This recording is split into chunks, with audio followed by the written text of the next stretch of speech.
بسم الله الرحمن الرحيم. اعوذ باللہ من الشیطان اللعین الرجیم. بسم اللہ الرحمن الرحیم. لا حول ولا قوة الا باللہ العلی العظیم. نحمده ونستعینه ونستغفره ونشکره ونتوسل الیہ ونتوکل علیہ. نصلی ونسلم علی خیرتہ فی خلقہ حافظ سرہ ومبلغ رسالاتہ سیدنا و نبینا ابی القاسم محمد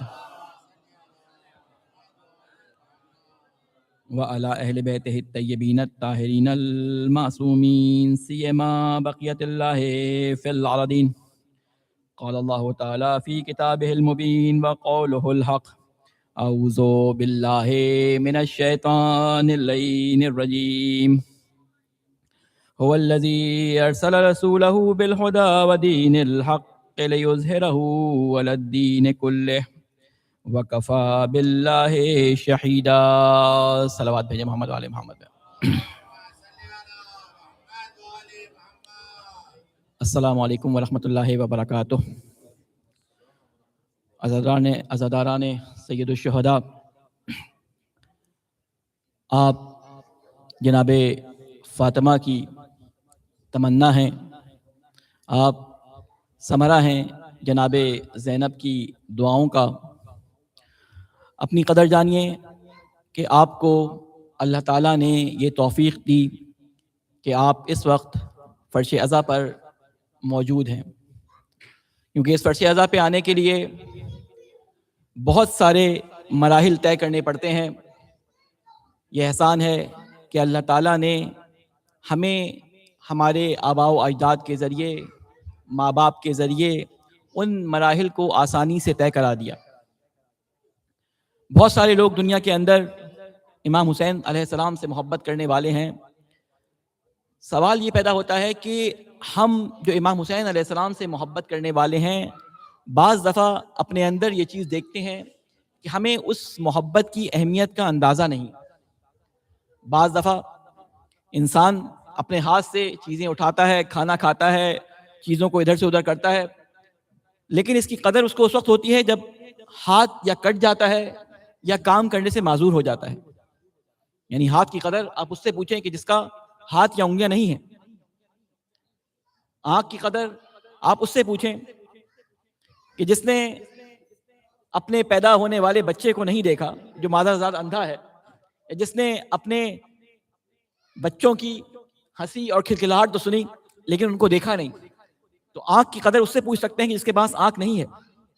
اور قدر اس وقت آتی ہے کہ یا تو انسان کے پاس وہ چیز پہلے نہ ہو اور پھر اس کے بعد اس کو ملے اور پھر چھن جائے، یا پھر اس کے پاس ہو اور پھر چھن جائے. اس وقت انسان کو قدر آتی ہے.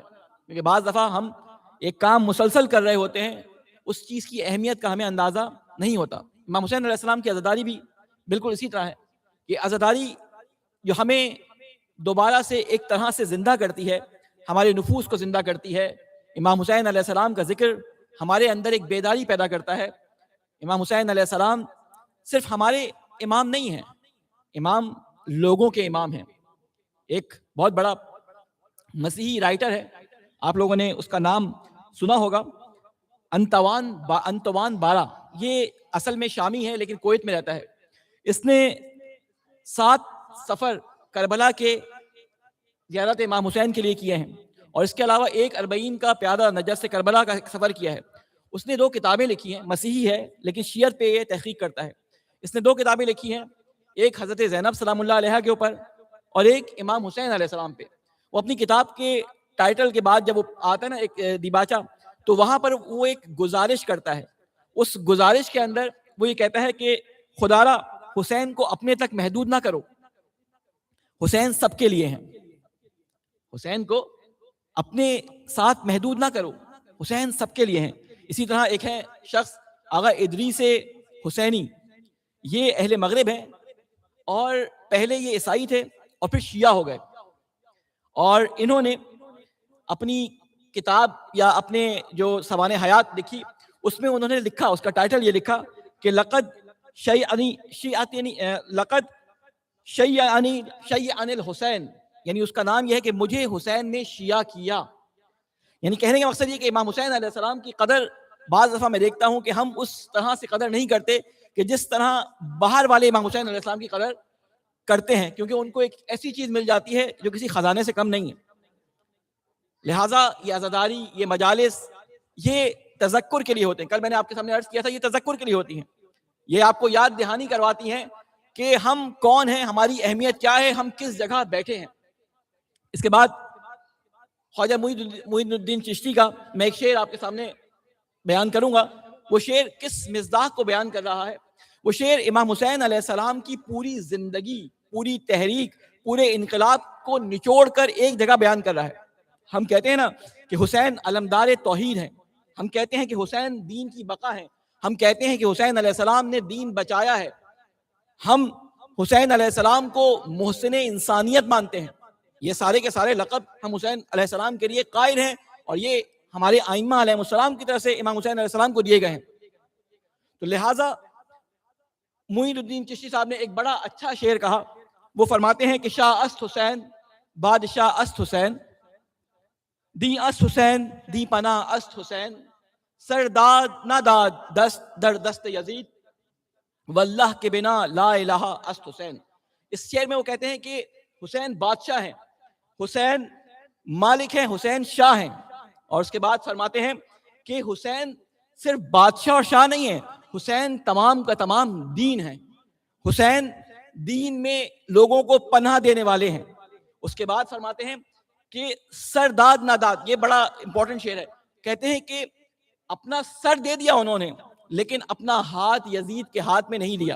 یعنی انہوں نے پسند کر لیا کہ میں اپنا سر کٹا دوں گا، ہے ہاتھ من الذلہ کہہ کر یہ بتا دیا کہ میں یزید جیسے فاسق اور فاجر اور ظالم آدمی کے سامنے اپنے سر کو جھکا نہیں سکتا، میں اس کے ہاتھ پہ بیعت نہیں کر سکتا. اور امام حسین علیہ السلام کا مشہور جملہ آپ کے ذہنوں میں ہونا چاہیے، جس میں آپ نے ولید کے دربار میں کہا تھا کہ مثلی لا یبایع مثلا، کہ میرے جیسا یزید جیسے کی بیعت نہیں کرے گا یا کر سکتا. بلکہ امام حسین نے کہا تھا مثلی لا یبایع، فعل مضارع استعمال کیا تھا، پریزنٹ ٹینس. عربی زبان میں پریزنٹ ٹینس صرف پریزنٹ کے معنی میں نہیں آتا، عربی زبان میں پریزنٹ ٹینس مستقبل کے معنی میں بھی استعمال ہوتا ہے. تو اس میں لفظ استعمال کیا گیا مثلی لا یبایع مثلا، کہ میرے جیسا نہ یزید جیسے کی بیعت کرتا ہے، اور میرے جیسا جو آئے گا وہ نہ یزید جیسے کی بیعت کرے گا.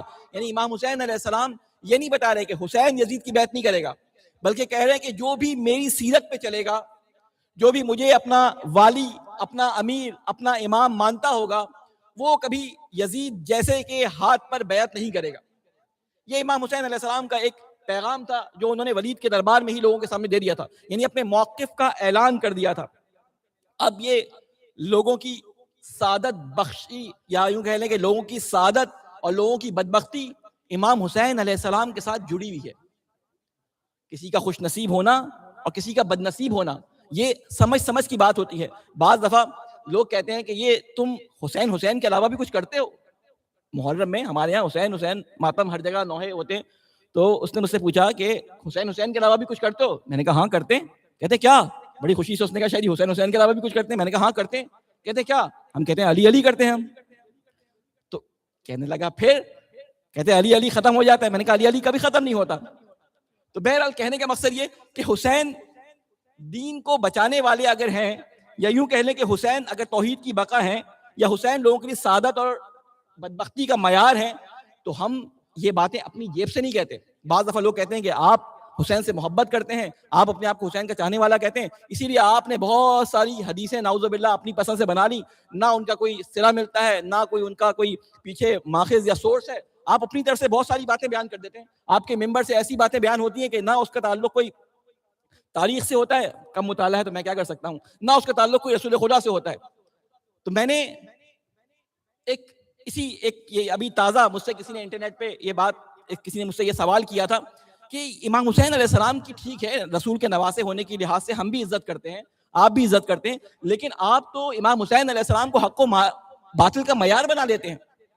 تو پھر میں نے کچھ مطالعہ شروع کیا. میں نے کہا کہ ہمارے دوست ہیں بہت اچھے، ان کو کوئی بات بتانی چاہیے. تو میں نے اہل سنت کی کچھ کتابوں کو کھنگالنا شروع کیا، اہل سنت کی کچھ کتابوں میں سرچ کرنی شروع کی، تو مجھے ایک حدیث رسول خدا، کیونکہ شیعوں کی کتابوں میں تو بہت ساری موجود ہیں، امام حسین کے بارے میں سنی کتابوں میں بہت ساری چیزیں موجود ہیں، لیکن میں چاہتا کوئی ایسی دقیق حدیث ہو کہ یہ سعادت اور بدبختی کا جو معیار امام حسین علیہ السلام کو میزان قرار دیا ہے، اس سے متعلق کوئی حدیث مل جائے۔ تو دیکھیں، اللہ، میں نے سنی ہوئی تھی لیکن مجھے پتا نہیں تھا یہ کہاں پہ۔ تو ایک کتاب ہے اہل سنت کی، اس میں ایک روایت یعنی بیان کی گئی ہے، اور یہ روایت بیان کرنے والے کون ہیں؟ عبداللہ بن عمر، خلیفہ ثانی کے بیٹے۔ یہ بیان کرتے ہیں کہ رسول اکرم صلی اللہ علیہ وآلہ وسلم سے میں نے سنا، یا رسول اکرم صلی اللہ علیہ وسلم فرما رہے تھے۔ کیا فرما رہے تھے؟ میں خود رسول کے الفاظ جو اہل سنت کی، میں کتاب کا ریفرنس بھی آپ کو دے دوں گا بعد میں، کہ اہل سنت کی کتاب سے آپ کو بیان کر رہا ہوں۔ عبداللہ بن عمر اس کے راوی ہیں، رسول اکرم صلی اللہ علیہ وسلم سے انہوں نے مستقیما سنا ہے، اور وہ فرماتے ہیں، رسول اکرم فرماتے ہیں کیا کہ قال رسول اللہ صلی اللہ علیہ وآلہ وسلم بی انذرتکم، میرے ذریعے تمہیں ڈرایا گیا ہے، یعنی اللہ نے میرے ذریعے تمہیں آگاہ کیا ہے، ڈرایا ہے، کیونکہ اللہ تعالیٰ نے قرآن مجید میں کیا فرمایا ہے کہ انت منذر، آپ قوم کو کیا کرنے والے؟ آگاہ کرنے والے اور ڈرانے والے ہیں۔ آپ بشیر اور نذیر بنا کے بھیجے گئے، آپ یعنی لوگوں کو آگاہ کرنے کے لیے بھیجے گئے ہیں۔ اور اس کے بعد رسول اکرم صلی اللہ علیہ وسلم فرماتے ہیں وَبِعَلِيِّ ابْنِ أَبِي طالب اهْتَدَيْتُمْ، اور علی ابن ابی طالب کے ذریعے تم نے ہدایت پائی ہے، ٹھیک ہے، علی ابن ہدایت کے ذریعے تمہیں ہدایت پانی ہے یا پائی ہے، ٹھیک ہے۔ یہ رسول اکرم صلی اللہ علیہ وسلم فرماتے ہیں، تو راوی کے چہرے پہ شاید کچھ بل پڑے ہوں، یہ میں وہاں پہ لکھا نہیں تھا، کیونکہ رسول اکرم نے فوراً اس کی توضیح دی، کیونکہ اگلا بندہ سامنے والا جب ظرفیت نہ ہو اس کی تو وہ تھوڑا پریشان ہوتا ہے، یہ رسول اکرم کیا بات کر رہے ہیں۔ تو رسول اکرم نے فوراً ایک قرآن کی آیت پڑھی، اور پھر اس کے بعد اسی حدیث کا حصہ ہے، آگے فرماتے ہیں وقرا، رسول اکرم صلی اللہ علیہ وسلم نے قرات کی، کون سی آیت؟ انما انت منذر ولکل قوم ہاد، اے رسول آپ تو صرف ڈرانے والے ہیں، اور ہر قوم کے لیے ہم نے ایک ہادی بھیجا ہے۔ اور وہ ہادی کون ہے؟ رسول اکرم صلی اللہ علیہ وسلم کی زبانی، اہل سنت کے منابع کے مطابق، عبداللہ بن عمر کی روایت کے مطابق وہ ہادی کون ہے؟ وہ علی، رسول اکرم صلی اللہ علیہ وسلم کی زبان سے علی علیہ السلام مولا کو ہمارے کیا فرمایا کہ وہ ہادی ہیں، میں منذر ہوں۔ اس کے بعد فرماتے ہیں والحسن اعطیتم الاحسان، اور حسن کے ذریعے تمہیں احسان، نیکی، بھلائی اور کمال عطا کیا، یعنی پورے پنجتن کے بی بی فاطمہ کے علاوہ 4 لوگوں کے، آل ابا میں سے 4 لوگوں کے مولا رسول خدا فضائل بیان کر رہے ہیں۔ اس کے بعد فرماتے ہیں وبالحسین، یہ سننے والی بات ہے جس کے بارے میں ان سے میری گفتگو ہو رہی تھی، وبالحسین تسعدون وبہ تشقون، کہتے ہیں اور حسین کے ذریعے تم سعادت پاتے ہو، اور حسین کے ذریعے تم سعادت پاتے ہو، اور انہی کے بارے میں تم بدبخت ہوتے ہو۔ میں یہاں پر 1 منٹ کے لیے حدیث کو روک رہا ہوں، بلکہ میں حدیث پوری کر دوں، پھر اس کے بعد یہ واقعہ سناتا ہوں کہ اس کے بعد ہوا کیا۔ الا وان الحسین باب من ابواب الجنہ، رسول فرماتے ہیں خبردار، آگاہ ہو جاؤ، اللہ کا لفظ جب آتا ہے نا، اللہ، آگاہ ہو جاؤ، او پیپل، آگاہ ہو جاؤ، خبردار، کیا؟ بے شک حسین جنت کے دروازوں میں سے ایک دروازہ ہے، من آندہ حرم اللہ علیہ ریح الجنہ، اور جو ان سے دشمنی کرے گا اللہ اس پر جنت کی خوشبو حرام کر دے گا۔ ایک صلوات بھیجے محمد علی محمد پہ۔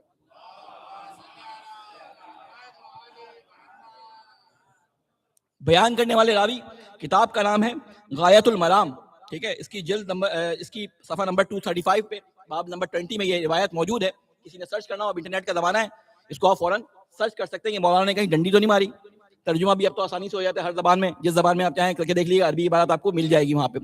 تو کہنے کا مقصد یہ کہ یہ ہم اپنی جیب سے کچھ لے کے نہیں آتے، یہ ہمیں حسین علیہ السلام سے محبت کا حکم، حسین علیہ السلام سے مودت کا حکم، ان کی خاطر اپنی جانوں کو قربان کرنے کا جذبہ، یہ رسول اکرم صلی اللہ علیہ وآلہ وسلم سے، ان کی تعلیمات سے، امام علی علیہ السلام کی تعلیمات سے، جناب فاطمہ الزہرا سلام اللہ علیہا کی تربیت سے یہ ہم تک پہنچا ہے۔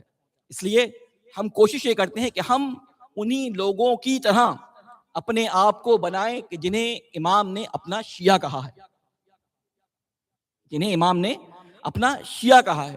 اپنے آپ کو شیعہ کہہ دینا کوئی اور بات ہے، اور امام کا کسی کو شیعہ بیان کرنا کچھ اور بات ہے۔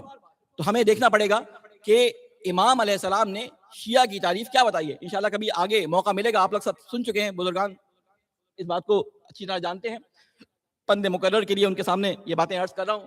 باقی میرا خطاب نوجوانوں، میرے ہمسن اور کمسن بھائیوں کے لیے ہے۔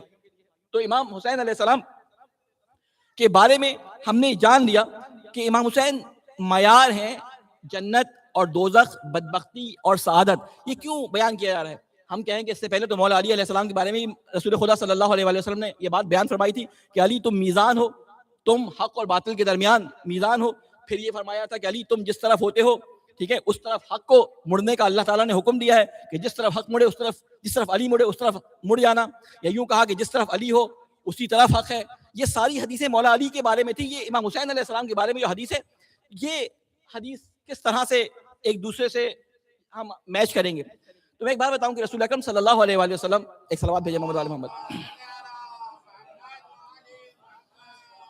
کیونکہ آپ کو ذہن میں ہونا چاہیے کہ جو موضوع ہمارا چل رہا ہے بعثت سے لے کر ظہور تک، بعثت سے ظہور تک، اسی کے ذیل میں ہماری گفتگو چل رہی ہے. اور جو آیت آپ کے سامنے میں نے بیان کی تھی اس میں اللہ تعالیٰ نے یہ ارشاد فرمایا تھا، میں اسی کو کنٹینیو کروں گا اپنی بات کو، کہ هو الذی ارسل رسولہ بالہدی ودین الحق لیظہرہ علی الدین کلہ وکفی باللہ شہیدا، کہ هو الذی، وہی ذات ہے کہ جس نے بھیجا اپنے رسول کو ہدایت کے ساتھ اور دین حق کے ساتھ تاکہ وہ ظاہر کر دے اپنے دین کو تمام ادیان کے اوپر. وکفی باللہ شہیدا، اور اللہ گواہی کے لیے کافی ہے. اس میں ہماری گفتگو بعثت سے متعلق کل ہوئی تھی، اور بعثت سے کچھ چیزوں کو ہم نے اخذ کر کے بعثت کے کچھ پوائنٹس آپ کے سامنے بیان کیے تھے کہ بعثت کے اہداف میں سے کیا کیا اہداف، 5 یا 6 اہداف آپ کے سامنے بیان کیے تھے. لیکن قرآن بعثت کے ان اہداف کو ون لائنر کی صورت میں پیش کرتا ہے.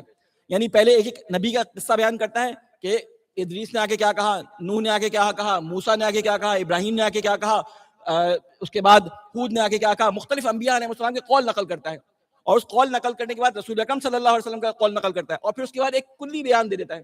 میں ایک آیت حضرت نوح علیہ السلام کی، ایک آیت حضرت ابراہیم علیہ السلام کی، ایک آیت رسول اکرم صلی اللہ علیہ وآلہ وسلم کی، اور ایک آیت جو ہے وہ کلی جو بیان آیا ہے اس کے بارے میں آپ کے سامنے بیان کروں گا. آپ سے میں نے شروع میں کہا تھا کہ کچھ قرآنی آیات کا آپ کو ذرا نیا ذائقہ سننے کو ملے گا.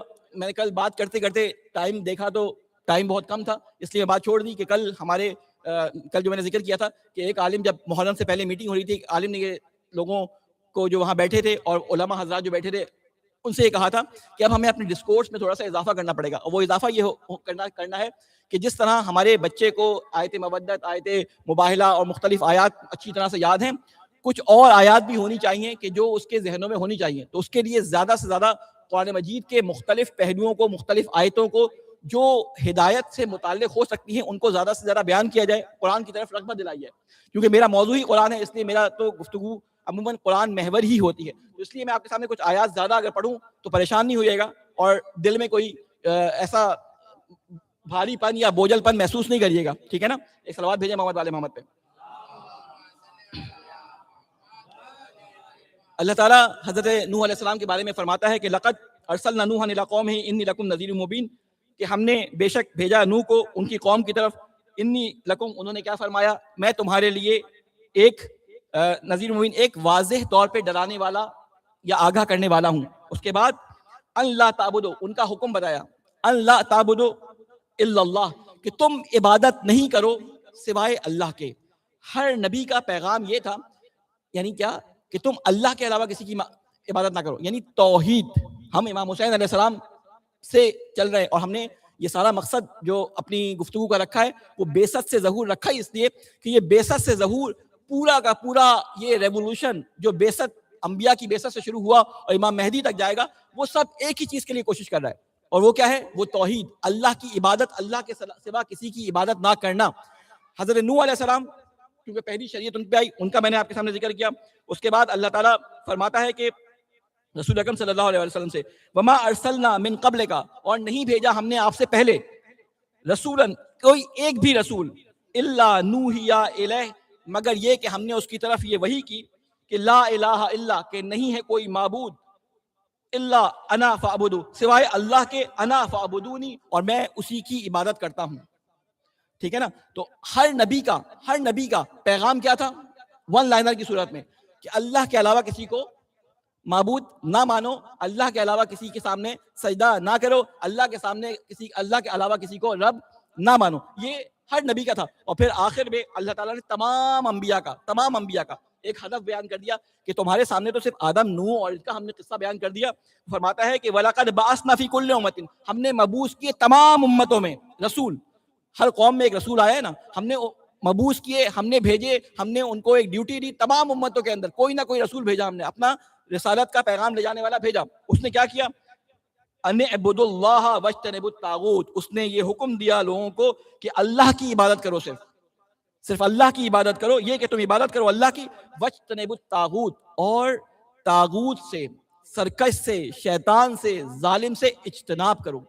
اگر آپ کو مولا حسین علیہ السلام کے خطبات میں سے کچھ چیزیں، خطبات کے الفاظ یاد ہوں تو امام حسین علیہ السلام نے کیا کہا تھا کہ امام حسین علیہ السلام نے فرمایا تھا کہ میں ظالم کے سامنے سر نہیں جھکاؤں گا، میں سرکش کے سامنے، میں فاسق کے سامنے، میں طاغوت کے سامنے سر نہیں جھکاؤں گا. اور یہی پیغام امام حسین علیہ السلام کا ان کے ہدف میں سب سے زیادہ بولڈ کر کے بیان کیا جاتا ہے کہ طاغوت کے سامنے امام حسین علیہ السلام نے کوئی بھی کمپرومائز نہیں کیا، کوئی سر نہیں جھکایا. تو اللہ تعالیٰ نے ایک لائن کے اندر بیان کر دیا کہ ہم نے تمام انبیاء کو، تمام رسولوں کو، تمام ہادیوں کو، یعنی جو بھی ہمارا پیغام پہنچانے والا ہے اس کو ہم نے ایک ہی کام سونپا ہے، اور وہ کام یہ سونپا ہے کہ تمہیں توحید اور اللہ کی عبادت کے بارے میں بیان کرنا ہے. اور پھر اس کے بعد اس توحید کو محکم کرنے کے لیے اللہ تعالیٰ نے مختلف چیزیں بیان کی. اب دیکھیں ہمارے پاس جو بھی دین ہے، ہمارے پاس جو بھی دین ہے، آپ اس چیز کو تصور کیے گا کہ یہ دین کس چیز سے ہم تک پہنچا ہے، کس طرح سے ہم تک پہنچا ہے. دیکھیں یہ پورا کا پورا دین، ہمارا پورا کا پورا عقیدہ، ہمارا پورا کا پورا مذہب، ہمارا پورا کا پورا، یوں کہہ لیں کہ سب کا سب کچھ جو ہمارے دل میں، عقیدے میں جو ہے، وہ صرف رسول کی زبان کا صدقہ ہے. رسول اکرم صلی اللہ علیہ وسلم کی زبان کا صدقہ ہے. ہمیں نہیں معلوم تھا، اگر رسول نہ بتائے تو ہمیں نہیں معلوم کہ اللہ کون ہے. اگر رسول نہ بتائے تو ہمیں دین کے بارے میں کچھ نہیں معلوم. اگر رسول نہ بتائے تو ہمیں انبیاء کے بارے میں، پچھلے انبیاء کے بارے میں کچھ نہیں معلوم. ہمیں اگر رسول نہ بتائیں، ہم پورا کا پورا ڈیپینڈ کر رہے ہیں رسول صلی اللہ علیہ وآلہ وسلم کی زبان پر. لہٰذا ہم اس بات کے قائل ہیں، شیعہ عقیدہ ہے، شیعہ اثنا عشری کا یہ عقیدہ ہے کہ رسول یا امام، یہ 14 معصومین جو ہیں، اور رسول اکرم صلی اللہ علیہ وآلہ وسلم، یہ ہر قسم کی خطا سے پاک ہیں. یعنی ان سے کوئی خطا ہوتی ہی نہیں ہے، ان سے کوئی خطا یہ کرتے ہی نہیں ہیں. ہر قسم کی خطا، حتیٰ ترک اولا سے بھی پاک ہیں یہ. کیونکہ اگر آپ ایک لمحے کے لیے تصور کر لیں، کیونکہ جیسے بعض ہمارے اہل سنت برادران کیا یہ عقیدہ بعض لوگوں میں پایا جاتا ہے کہ رسول صرف کار رسالت کے اندر معصوم ہیں، لیکن بعض چیزوں میں جو دنیاوی کام ہے اس میں رسول اکرم صلی اللہ علیہ وسلم سے خطا ہو سکتی ہے، نعوذ باللہ نعوذ باللہ.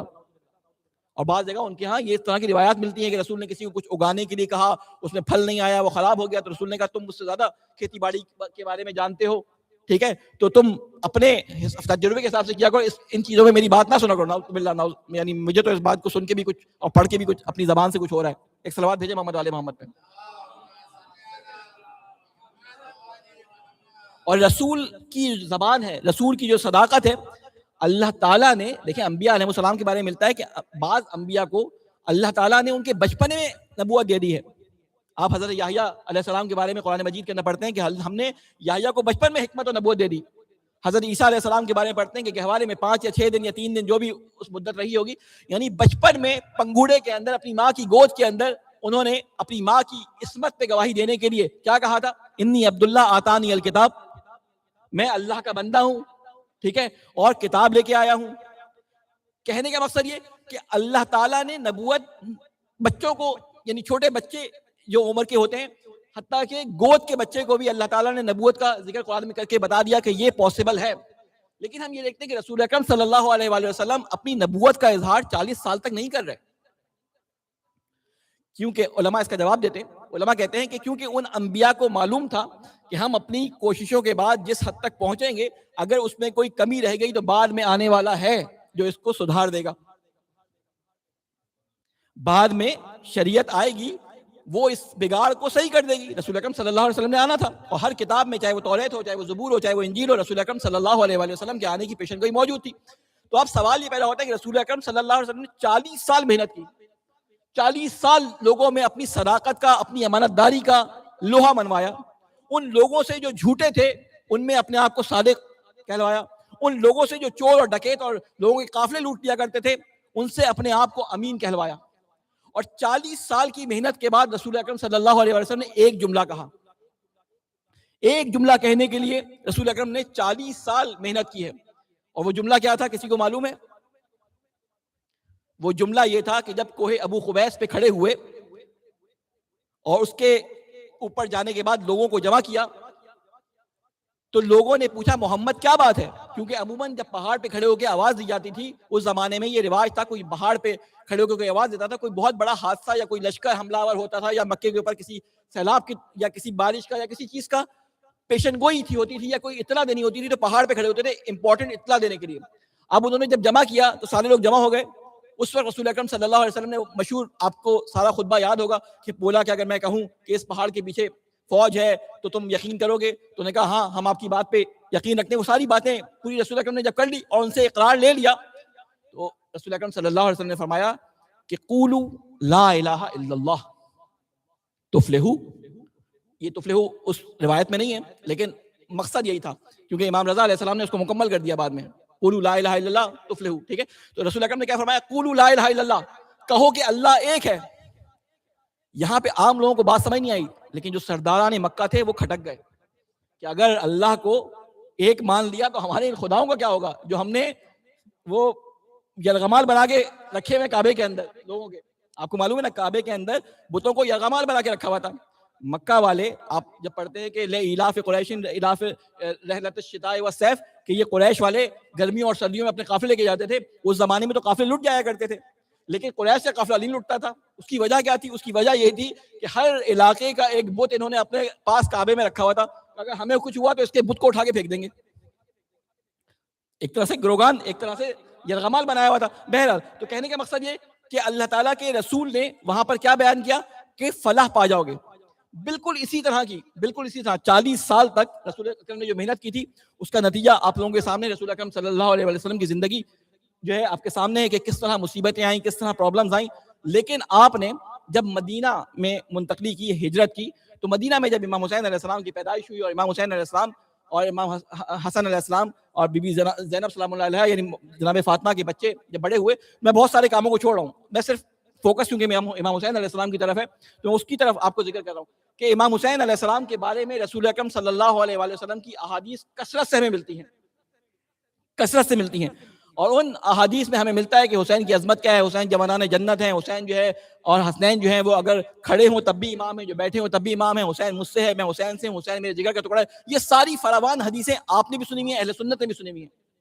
اب سوال یہ پیدا ہوتا ہے کہ ان حدیثوں کے سننے کے بعد لوگوں نے امام حسین علیہ السلام کا ساتھ کیوں نہیں دیا؟ $1 ملین کوسٹر ہے نا کہ اتنی حدیثیں امام علی علیہ السلام کے بارے میں، امام حسین علیہ السلام کے بارے میں، جناب فاطمہ سلام اللہ علیہا کے بارے میں سنی ہوئی تھی. تو یہ کیوں ایسا ہوا کہ امام کے گزرنے کے بعد، رسول کے گزرنے کے بعد 3 دن بعد بیٹی کے گھر پہ حملہ ہوا، داماد کے گلے میں رسی ڈال کے کھینچا گیا، اس کے بعد گھر کے اوپر حملہ کیا گیا، اس کے بعد بیٹی سے حق چھین لیا گیا، اس کے بعد جو رسول نے اعلان کیا تھا خدا کی طرف سے اس کو بھلا دیا گیا، اس کے بعد نواسوں کو مختلف ظلم کے ساتھ مختلف طریقوں سے اذیت دے کے شہید کر دیا گیا.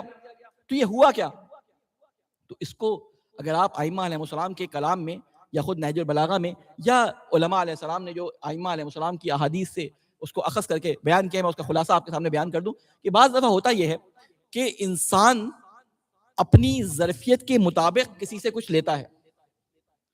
دیکھیں اللہ تعالیٰ کے دینے میں کوئی کمی نہیں ہے، اللہ تعالیٰ سب کو دیتا ہے، اللہ تعالیٰ کی رحمت سب کے لیے، اللہ تعالیٰ کی ہدایت سب کے لیے، اللہ تعالیٰ کی جسے کہتے ہیں نا کہ تمام رحمتیں سب کے لیے ہیں. لیکن جس کے اندر جتنا ظرف ہوتا ہے وہ اس کو اتنا ہی جذب کر پاتا ہے. میں ان بچوں کے لیے مثال دوں کہ ایک صلوات بھیجے محمد والے محمد پہ، کہ کوئی شخص پیاسا ہو اور باہر بارش ہو رہی ہو، وہ باہر ایک کپ لے کے جائے گا اور پانی پیے گا تو صرف اپنی پیاس بجھا پائے گا. ایک شخص بڑی بالٹی لے کے جائے گا تو وہ اپنے گھر والوں کی پیاس بھی بجھا لے گا. ایک شخص کوئی واٹر ریزروائر بنا لے گا تو وہ اپنے محلے والوں کی پیاس یا اپنے علاقے کی پیاس والوں کو بجھا لے گا. یعنی جتنا بڑا ظرف ہوتا جائے گا ریسیو کرنے کی کیپیسٹی اتنی ہوتی چلی جائے گی. بعض دفعہ تو ظرف پہ ڈیپینڈ کرتا ہے، بعض دفعہ کیپیسٹی پہ ڈیپینڈ کرتا ہے کہ آپ کے اندر ظرفیت کتنی ہے. تو یہ جو اسلام ہمیں بتاتا ہے کہ تمہارے اندر اللہ تعالیٰ نے بالارادہ یا بالقوہ، جسے آپ کہتے ہیں کہ کرنے کی ایبلٹی ہے لیکن تمہیں خود سے اس کو ایکسپلور کر کے بڑھانا پڑے گا. اللہ تعالیٰ نے سب کے اندر اپنی کیپیسٹی بڑھانے کا ایک ہنر رکھا ہے کہ کیپیسٹی بڑھتی کیسی ہے. اللہ تعالیٰ نے مختلف اس کے طریقے بیان کیے. قرآن مجید کے اندر اللہ تعالیٰ یہ ارشاد فرماتا ہے کہ دیکھو تمہیں تمہاری زندگی میں بہت ساری چیزوں کی ضرورت ہے. تمہیں اپنی زندگی گزارنے کے لیے کھانے کی بھی ضرورت ہے, پینے کی ضرورت ہے, تم بیمار ہوتے ہو تمہیں صحت کی بھی ضرورت ہے, تمہیں روشنی کی ضرورت ہے, تمہیں ہوا کی ضرورت ہے, تمہیں بہت ساری چیزوں کی ضرورت ہے, تمہیں ہماری استعانت کی ضرورت ہے. اللہ تعالیٰ نے ایک چیز جو سب پر واجب کر دی, کہتی ہے کہ تمہاری ضرورتوں کو ہم جانتے ہیں لیکن تم سب اپنی ضرورتوں کے بارے میں اپنی ضرورتوں کے بارے میں بہتر نہیں جانتے, اس لیے ہم تمہیں بتائیں گے کہ تمہاری سب سے امپورٹنٹ ضرورت کیا ہے. ہم سے دعا کرو, ہم تمہیں بتائیں گے کہ تمہاری سب سے امپورٹنٹ ضرورت کیا ہے. تھوڑی سی بحث خشک ہے لیکن آپ اس میں انشاءاللہ فائدہ لے کے جائیں گے کوئی نہ کوئی. تو اللہ تعالیٰ نے ایک دعا کو سب کے اوپر واجب کیا. وہ کون سی دعا ہے, کسی کے ذہن میں ہے؟ وہ کون سی دعا ہے جو سب کے اوپر واجب ہے؟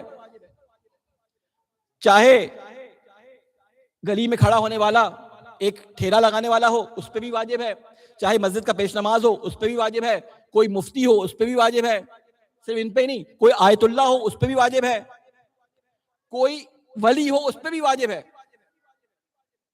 اور اس سے بھی آگے بڑھوں کوئی امام ہو اس پہ بھی واجب ہے یہ دعا کرنا. بالکل میرے بزرگ نے یہ بات فرمائی, میرے بھائی نے, کہ ایک دعا وہ کیا ہے. اللہ تعالیٰ کہتا ہے کہ قرآن مجید میں دیکھو نماز کے اندر تمہیں جو چیز ضرور پڑھنی ہے, یوں کہہ لو کہ بعض دفعہ فاتحۃ الکتاب کو نماز ہی کہا گیا, بعض جگہ صلاۃ کو فاتحہ سے تشبیہ دی گئی, بعض جگہ صلاۃ کو فاتحہ سے تشبیہ دی گئی. یعنی الحمد کا پڑھنا نماز کے اندر واجب ہے. یعنی 17 رکعت نماز پڑھتے ہیں تو 17 رکعت کے اندر آپ اس فاتحہ کے اندر ایک دعا کرتے ہیں, اور وہ دعا کیا ہے؟ اہدنا الصراط المستقیم, اے اللہ مجھے سیدھے راستے پہ چلا. جب الحمد شروع ہوتی ہے الحمدللہ رب العالمین, پہلے تعریف کرتے ہیں آپ اللہ تعالیٰ کی, اور پھر کہتے ہیں کہ تو میرا رب ہے, تو عالمین کا رب ہے, مالک یوم الدین, تو قیامت کا بھی رب ہے. اب اس کے بعد جب ڈر جاتا ہے کہ تو قیامت کا بھی رب ہے, تیرے پاس مجھے پلٹ کے جانا ہے, تو کیا کہتا ہے کہ اے اللہ میرے اوپر وہی چیز ضروری ہے جو اس عذاب سے مجھے بچا سکے. تو کیا کہتا ہے؟ سب سے پہلے اقرار کرتا ہے, عہد کرتا ہے اللہ تعالیٰ سے, ایاک نعبد, میں صرف تیری عبادت کروں گا. وہی جو پیغام انبیاء کا تھا, میں صرف تیری عبادت کروں گا. وَإِيَّاكَ نَسْتَعِينُ, اور صرف تجھ سے مدد مانگوں گا. یعنی اللہ تعالیٰ نے جب یہ سنا کہ تو مجھ سے مدد مانگے گا تو اللہ تعالیٰ نے کہا تجھے بہت ساری چیزوں کی نیڈ ہے, میں تجھے بتاتا ہوں تجھے مدد کس چیز کی مانگنی ہے. دیکھیں دو مکالمے چل رہے ہیں, ایک اللہ بول رہا ہے, ایک بندہ بول رہا ہے. پہلے اللہ بیان کر رہا ہے الحمدللہ رب العالمین مالک یوم الدین, اب بندہ بول رہا ہے ایاک نعبد و ایاک نستعین, اور پھر اس کے بعد اللہ تعالیٰ نے ایک دعا اس کے اوپر واجب کر دی, کہا کہ تو مانگ مجھ سے اہدنا الصراط المستقیم, کہ مجھے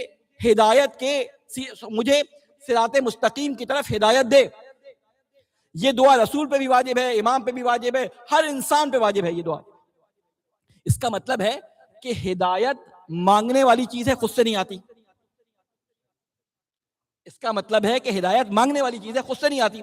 آپ لاکھ محفلوں میں بیٹھتے رہیں, آپ لاکھ مجلسوں میں بیٹھتے رہیں, آپ لاکھ میلادوں میں بیٹھتے رہیں, آپ لاکھ قرآن یا حدیث کے بارے میں لیکچر سنتے رہیں, سننے سے کچھ نہیں ہوگا جب تک کہ آپ مانگیں گے نہیں کہ مجھے اس سے ہدایت مل جائے. میں ایک مثال دوں, ایک صلوات بھیجیں محمد علی محمد پہ.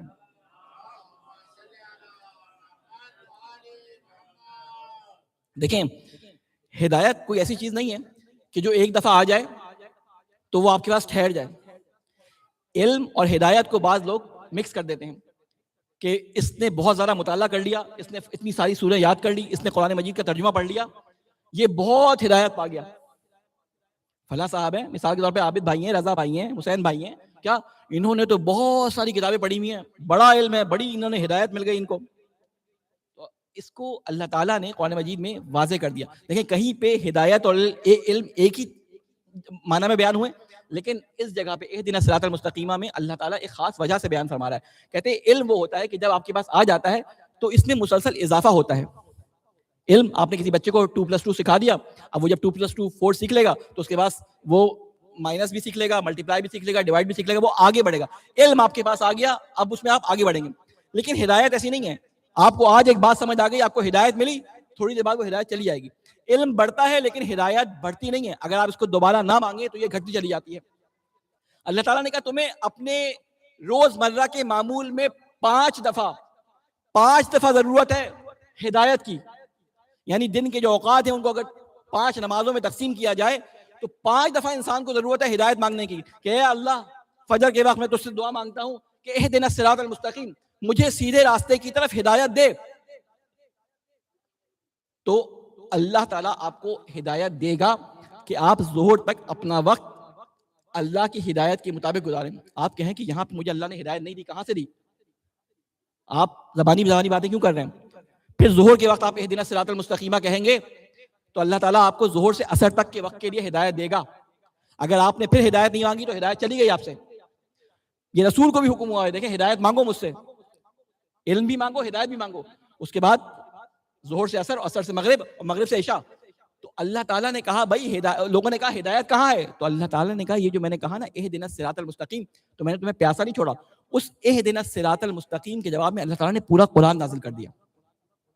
یعنی جو قرآن تمہارے سامنے نازل کیا ہے یہ ہدایت کا سرچشمہ ہے. لیکن ہدایت اس کو پڑھنے سے خالی نہیں ملے گی، ہدایت اس کا ترجمہ پڑھنے سے، اس کو حفظ کرنے سے نہیں ملے گی، بلکہ تمہیں ہدایت مانگنی پڑے گی. انشاءاللہ کل میں اس گفتگو کو تھوڑا سا آگے بڑھاؤں گا کیونکہ وقت کے دامن میں بالکل بھی گنجائش نہیں ہے. تو کہنے کا مقصد یہ کہ ہدایت آنی جانی شے ہے.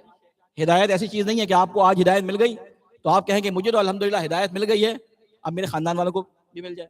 یا بعض لوگ کہیں گے، یا بعض خواتین کہیں گی مجھے تو ہدایت مل گئی، میرے میاں کو بھی مل جاتی تو گھر اچھا چل جاتا. یا وائس ورثہ. یعنی دونوں ایک دوسرے کو ہدایت کے لیے وہ کوالیفائی کرنے کے لیے دعا کر رہے ہوں گے. اللہ مجھے تو ہدایت تو نے دے دی، مجھے تو سمجھ آ گیا گھر کے اندر کیا کرنا کیا نہیں کرنا، اس کو سمجھ نہیں آ رہا یا اس کو سمجھ نہیں آ رہی، اس خاتون کو سمجھ نہیں آ رہی، اللہ تو اس کو بھی ہدایت دے دے. تو ہدایت کوئی ایسی چیز نہیں ہے کہ ایک دفعہ آ گئی تو ہدایت جائے گی نہیں، ہدایت چلی جاتی ہے فوراً.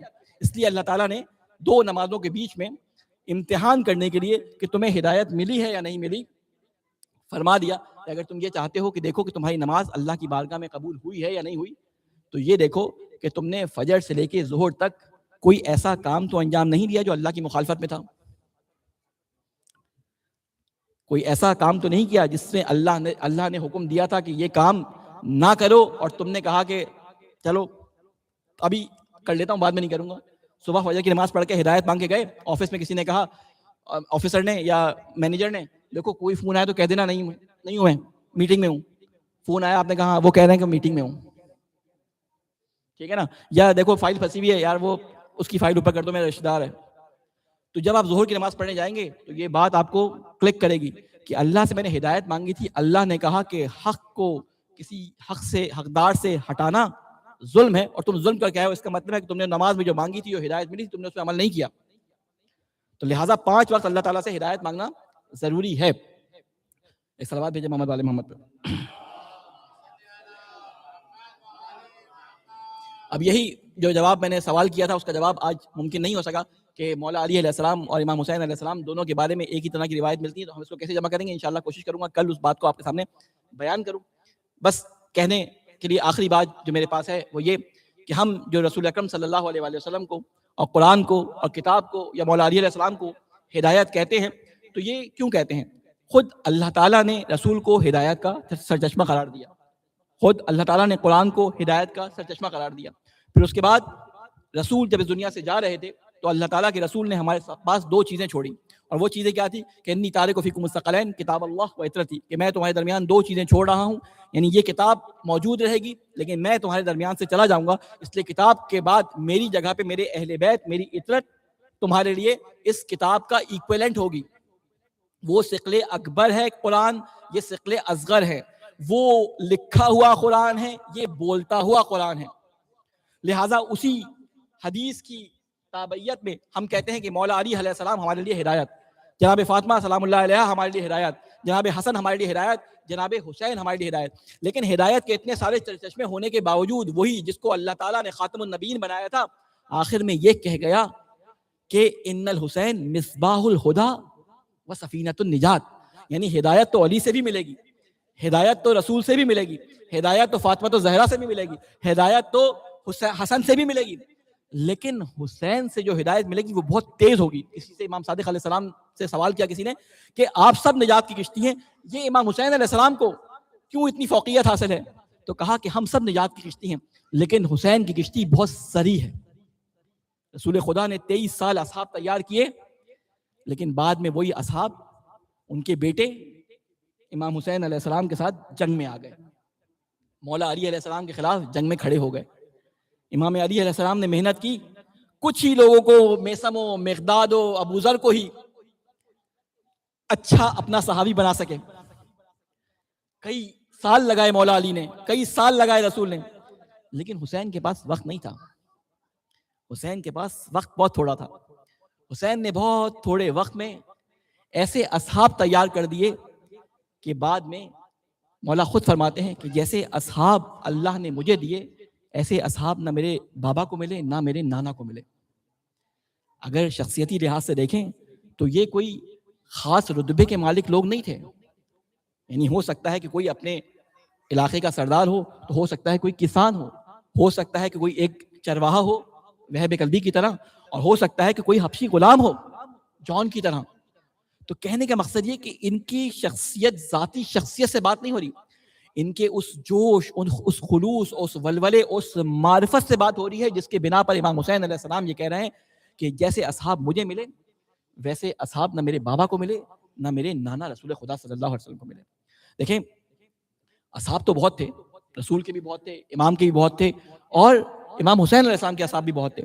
لیکن ان اصحاب میں سے جو لوگ امام حسین علیہ السلام کے پاس آئے ان کو امام حسین علیہ السلام نے مختلف خطبوں کے ذریعے, مختلف پیغامات کے ذریعے, جو مختلف کعبہ میں, مکہ کے اندر, یا مکہ کے راستے, مکہ سے کوفے کے راستے میں جمع کیا, یا مدینہ کے اندر خطبہ دیا, تو یہ لوگ جمع ہوئے.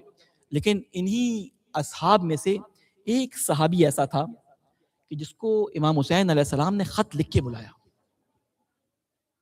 جس کو امام حسین علیہ السلام نے خط لکھ کر بلایا.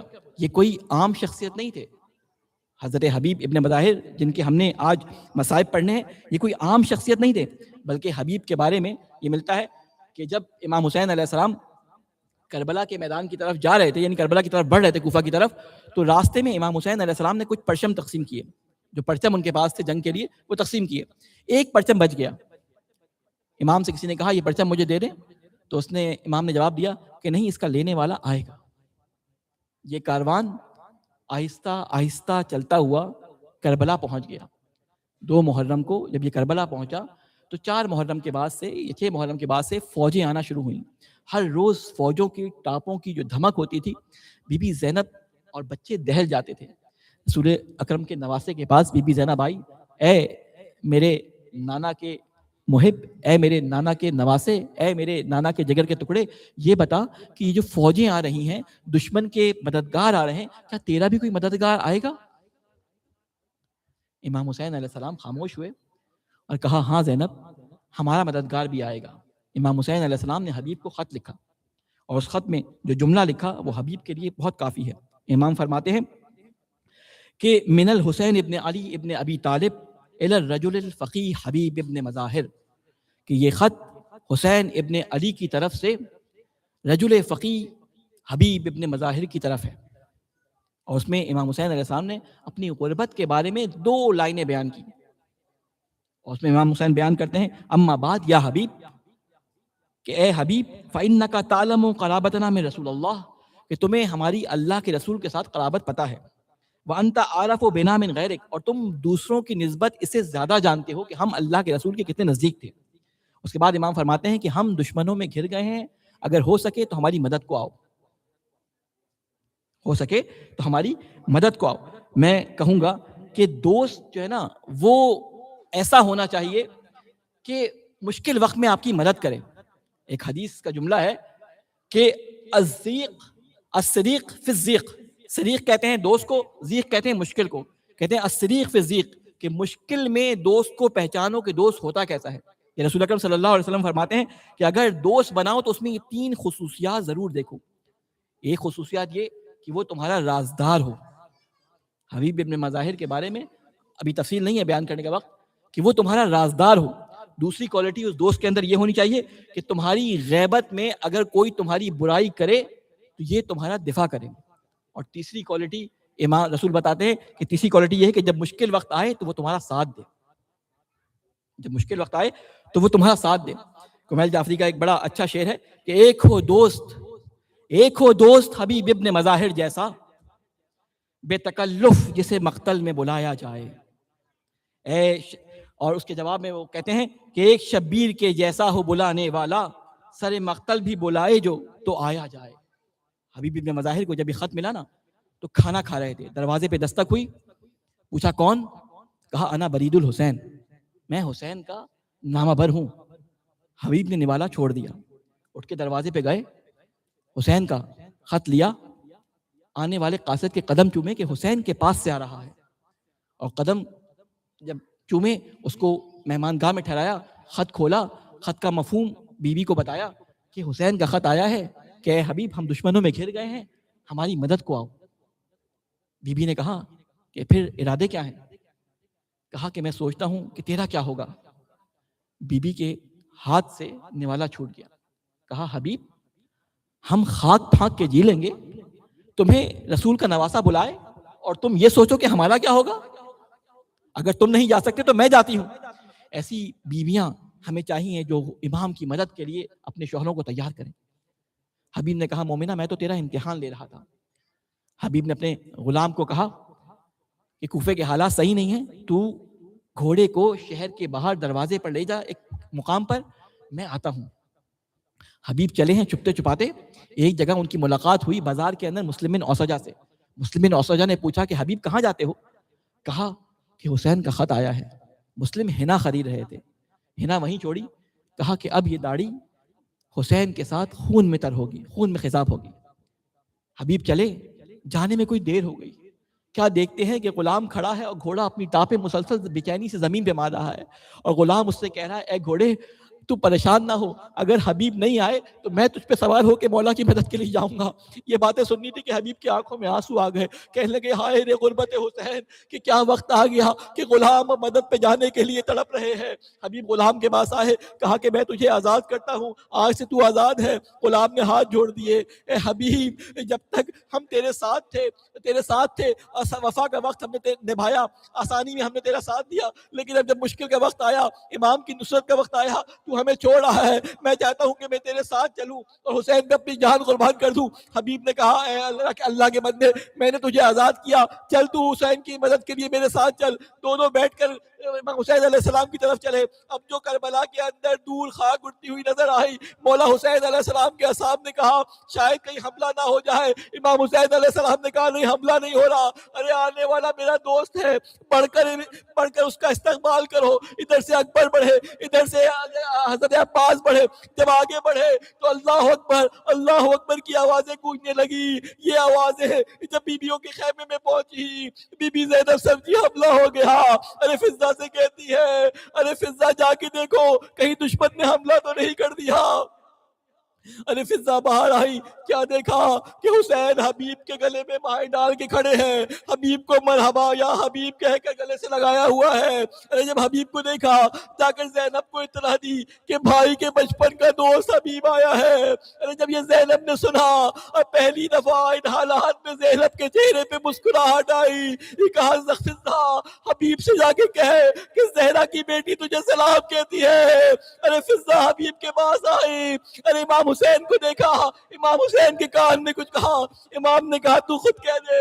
ارے فضہ نے کہا اے مظاہر کے بیٹے خوشا بحال تو، زہرا کی بیٹی نے تجھے سلام کہا ہے. ارے حبیب نے اپنا امامہ اتار کے زمین پہ پھینک دیا، ارے خاک کو سر پہ ڈالا اور کہا یہ کون سی غربت کا وقت آ گیا کہ زہرا کی بیٹیاں غلام کو سلام کہے. ارے حبیب آ گئے. جب کوئی دوست آتا ہے نا تو ذمہ داریاں سنبھال لیتا ہے. اب امام حسین علیہ السلام کو سکون ہو گیا، عباس کو سکون ہو گیا کہ چچا حبیب آ گئے، ہمیں بتائے کیا کرنا ہے. حبیب نے انتظامات سنبھالنے شروع کیے. ارے خیموں کے انتظامات سنبھالے، جنگ کے میسرے کے انتظامات سنبھالے، امام حسین علیہ السلام کی کتابت کے ساتھ انتظامات سنبھالے. ارے حبیب نے بڑی خدمات انجام دی ہے. جب 9 محرم کا دن آیا، ایک دفعہ حملہ ہونے والا تھا. ارے حبیب کو بچوں کی پیاس برداشت نہیں ہو رہی تھی. ایک دفعہ دشمن سے جا کے کہتے ہیں ارے دشمن، ارے خود دشمنان خدا، ارے تم سب پانی پیتے ہو، اس نہر سے جانور بھی پانی پیتے ہیں، حسین کے بچے پیاسے ہیں، ان کو پانی پلا دو. امام حسین کے کانوں میں حبیب کی آواز گئی. کہا حبیب کو بلاؤ. حبیب کو بلایا. کہا حبیب ابھی وقت نہیں آیا. کہا کہ مجھ سے ان بچوں کی پیاس دیکھی نہیں جاتی. یہ وقت گزر گیا. شب عاشور آئی. امام حسین علیہ السلام خیموں کا تلایا کرتے پھر رہے ہیں. ایک دفعہ امام حسین علیہ السلام بی بی زینب کے خیمے میں گئے. امام نے بی بی زینب کو تسلی دی. بی بی زینب نے سوال کیا، ارے مولا، ارے بھیا، تم نے اپنے اصحاب کو آزما تو لیا ہے نا؟ ارے زینب کو حق یہاں سوال کرنے کا. وہ دیکھ چکی ہے بابا کے اصحاب نے بابا کے ساتھ کیا کیا. وہ دیکھ چکی ہے کہ حسین حسن کے اصحاب نے ان کے ساتھ کیا کیا. ارے سوال صحیح تھا. امام حسین علیہ السلام ابھی کچھ سوچ رہے تھے. نافع بن ہلال باہر موجود تھے. انہوں نے جا کے حبیب کو اطلاع دی. ارے حبیب خیمے میں بیٹھے ہو، ادھر شہزادی کو ہماری وفا پہ یقین نہیں ہے. حبیب نے آواز دی، ارے بریرہ آؤ، ارے زہیر آؤ. وہ سب اپنی اپنی تلواریں لے کے بی بی کے خیموں کے سامنے جا کے بیٹھ گئے. اپنی تلواروں کو گردن پہ رکھا اور کہا بی بی اگر آپ کہیں تو اپنی وفاداری کا یقین اپنی گردنیں کاٹ کے دے دے. بی بی کو اپنے بھائی کے وفادار ساتھیوں پر رحم آیا. کہا اللہ تم پر رحم کرے. ارے سب لوگ آ گئے. عاشور کا دن آیا. ظہر تک جنگ ہوتی رہی. ایک ایک کر کے لوگ جاتے رہے. نماز ظہر کا وقت آیا.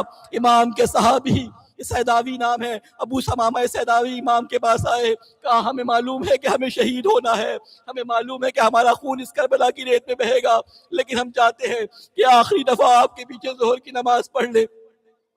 امام حسین علیہ السلام نے سر کو جھکا لیا. پھر ایک دفعہ آسمان کی طرف دیکھا کہ ہاذا وقت الظہر، کہ یہ اول وقت ظہر ہے. امام حسین علیہ السلام نے حبیب سے کہا کہ ان سے اجازت لے کے آؤ کہ جنگ کو روکے، ہم نماز پڑھنا چاہتے ہیں. لیکن حسین بن نمیر نے ایسا جواب دیا کہ ارے حسین کی نماز قبول نہیں ہے. شہید پلٹ کے آئے، حبیب پلٹ کے آئے. امام سے کہتے ہیں کہ مولا آپ نماز پڑھیں، ہم آپ کی حفاظت کریں گے، اب ہم اپنی نماز رسول خدا کے پیچھے پڑھیں گے. امام حسین علیہ السلام نے سعید کو سامنے کھڑا کیا، ایک طرف زہیر کو کھڑا کیا اور حبیب سے کہا کہ چاروں طرف سے آتے ہوئے دشمن کو روکو. ارے امام حسین علیہ السلام نے اللہ اکبر کہا. سامنے سے تیر آئے. تیر کسی زہیر کی آنکھ پہ لگا، کہیں سعید کے سینے پہ لگا. ادھر حبیب ابن مظاہر تیروں کو کھا رہے ہیں، روکے جا رہے. ایک دفعہ جب امام حسین علیہ السلام نے کہا السلام علیکم ورحمۃ اللہ وبرکاتہ، ادھر تیورا کے زہیر گرے، ادھر تیورا کے سعید گرے.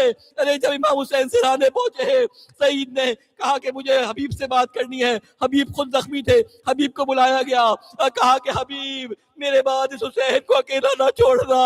ارے حبیب تو خود پیاسے تھے، حبیب تو خود زخمی تھے. تھوڑی دیر بعد حبیب کی جان بھی نکل گئی. امام حسین علیہ السلام حبیب کے لاشے میں پہنچے. ارے راوی کہتا ہے کہ میں نے 2 دفعہ کربلا کے میدان میں حسین کے چہرے پر شکستگی کے آثار دیکھے. ایک عباس کی شہادت کے بعد، ایک حبیب کی شہادت کے بعد. ارے حبیب کے سرحانے پہنچے. کہتے ہیں گواہی دیتا ہوں اے خدا یہ رجل فقی تھا، ایک رات میں پورا قرآن ختم کیا کرتا تھا. ارے یہ واقعہ گزر گیا 13 محرم کو، جب یہ لٹا ہوا قافلہ کوفہ پہنچا. ارے حبیب کا ایک بیٹا تھا نوجوان 13 سال کا، قاسم بن حبیب ابن مظاہر. اس نے دیکھا کہ ایک سر میرے بابا کا ہے. یہ پیچھے پیچھے چلا، جا کے کہتا ہے کہ ارے یہ شخص یہ سر مجھے دے دے. اس نے کہا تو کون ہے؟ کہا میں اس کا بیٹا ہوں. کہا کہ یہ سر مجھے دے دے. کہا نہیں یہ ابن زیاد کو دینا ہے. کہا کہ تو جانتا نہیں ہے تو نے کس کا سر اٹھایا ہوا ہے. ارے یہ نماز شب کا پابند تھا، یہ فقی تھا، ارے یہ عالم تھا. اس نے اس کو دھتکار دیا. اب یہ لڑکا چپ کے نہ بیٹھا. ابھی اس کے اندر سگن نہ تھی. تھوڑا بڑا ہوا، بڑا ہونے کے بعد دشمن کو پہچانتا تھا. دشمن کو کہیں ڈھونڈا، اس کے خیمے میں گیا، اس کو قتل کر دیا. ارے باپ کا بدلہ لینے کے بعد اس نے کہا کہ میں نے اپنے باپ کا بدلہ لے لیا. ارے یہ الفاظ سید سجاد کے کانوں میں پہنچ گئے. ارے سید سجاد ایک دم چیخ کے روئے. ارے وہ سید سجاد جو سارے راستے اپنے باپ کے قاتل بھائی کے قاتل کو دیکھتا رہا، کہنے لگا ارے میں تو اپنے بھائیوں کا بدلہ بھی نہ لے سکا. وَسَيَعْلَمُ الَّذِينَ ظَلَمُوا أَيَّ مُنْقَلِبٍ يَنْقَلِبُونَ.